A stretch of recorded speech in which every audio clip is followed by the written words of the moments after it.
Here we are wrapping up outside Old Trafford as Manchester United have beaten Chelsea by 2-1. We absolutely needed that. What do you make of the performance, bro? Man, this is an outstanding performance, bro. Like we came all the way from the United States to witness a win. San Antonio, Texas, Okay. Yeah, so Love this is really dope. We like to see Manchester United win, and this is a really good one. Yeah, because sometimes I even made a rap track for United.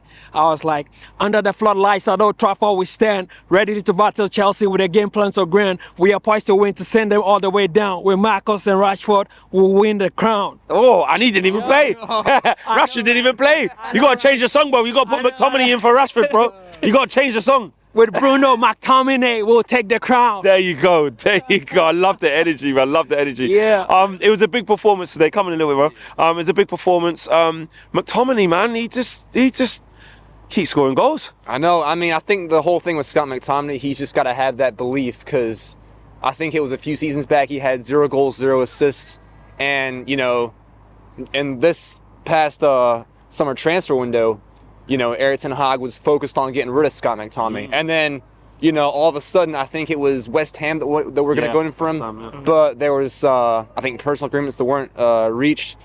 And right now, I mean, he's scoring goals. His work rate is good. His attitude is good. And if he continues this up, I mean, there's no point in getting rid of him, because having him in midfield, having that presence, having that confidence is really going to build his game. And, it got us 3 points. That's what we needed. Did you see a reaction from us today? Because, after that Newcastle game was so dreadful, did you see players fighting for Ten Hag today? Oh, yes, surely. In the early going, I saw them players pressing the ball when we didn't have it, and they equalised against the run of play. So, but in perspective, there's only 2 good performances from 20 overall this season.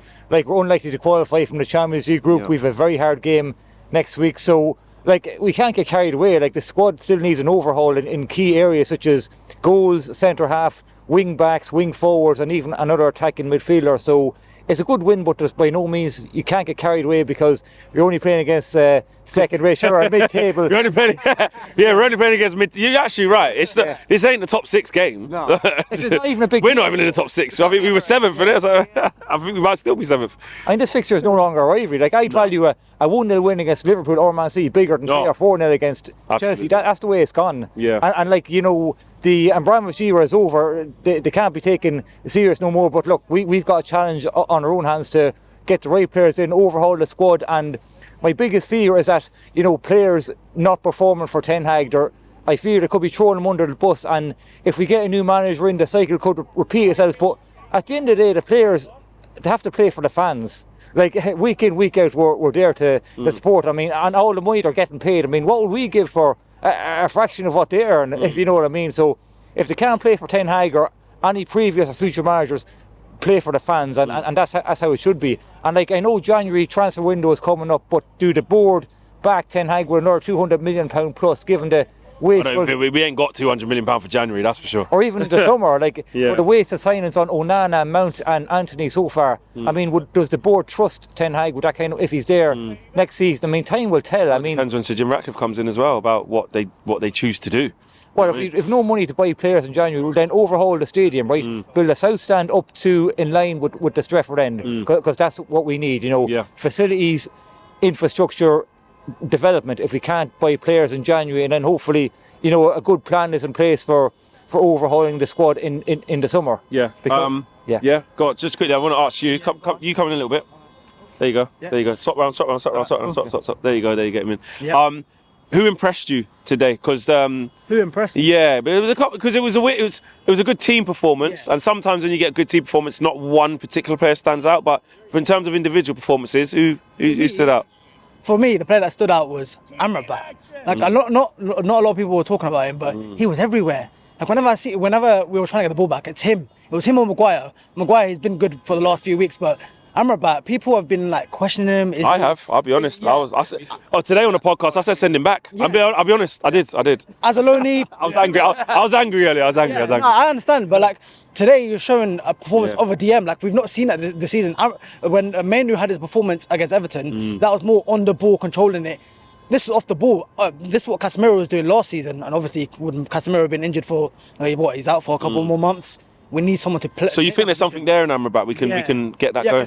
Because today he was just everywhere, mopping up everything, and that's what you need for your DM. Like for this team right now, eventually we want to have a DM where they're like Rodri, like Declan Rice. But you don't want to say That's the levels, yeah. But that's the levels. Where they can win the ball back, but they also control it with play. Yeah. And Amrabat, we know he can play, but today he showed off the ball he can win the ball back. And that's what it's about, isn't it? Players who can come in and show a little bit and you know, have a little bit of mentality, because some players have been way off it. Some players, you know, mentality-wise have been way off it. I mean, I think for mentality, we can't doubt like Amrabat because he's played at the highest level. Like not in the league, but at the World Cup, he played at semi-final for Morocco. So it's like it's not like that's a player that's not played at a high level. He's done it at the biggest level, the biggest stage. Everyone's watching, and he's there performing. So I think Amrabat has the mentality. Now it's just things have to click together. He's a lonely. For the first time, he's come to a different country in England, and he's finally finding his feet. Hopefully, it continues, and he takes that position till Casemiro comes back. Yeah. A lot of people spoke about Harry McGuire today, saying he's doing his thing. Come all the way in, man. Come all the way in. Come all the way in. A lot of people spoke about Harry McGuire. How do you see him at the moment? Because it's been such a big turnaround. Maguire is now undroppable, right? I know you have been saying like, you know, we have to send him off. I know Owen have been saying that send him off. I think most people have, but you're right though. Right now he is undroppable. He's undroppable. Like, I mean, I'll play him over Varane right now, and he really did very, very well today. I'm so impressed of what I see today. But again, at the end of the summer, we should be bringing in better. Yeah, absolutely. Keep playing, and then in the summer we can. I agree with that. Okay, I'm going to go from left to right before we finish off. Give me your man of the match and why really quickly. I'm going to go Scott McTominay. I would have gone Garnacho. I think there was that, I think it was in the last 5-6 minutes, he was one-on-one with Sanchez, and he just couldn't put in the back of the net. Besides that, I thought Garnacho was absolutely fantastic. He's definitely got a great career ahead of him. But the person that took advantage of the chances when it came, it has to go to Scott McTominay. He's my man of the match, by far. Yeah, I'll also be going with Scott McTominay. I was gonna go with Garnacho too, but Scott really did 2 goals. He almost had a hat trick, and I was he got excited. He saw the back pages. Right. And I really like what Bruno said the last time. How McTominay is tracking back. He did. How Garnacho tracks back with their like defensive work and all that. He did that again tonight, and so I'm so much impressed. Okay. But you're going Scott as well. That's 2 Scott McTominays over there. It has to be Scott McTominay. He's arguably our best attacker nowadays. He's our best striker. That's what I'm saying. He's scoring the most goals for us. I think he has the most Premier League goals for us. So like, you can't say anyone but Scott. Are you going to clean sweep?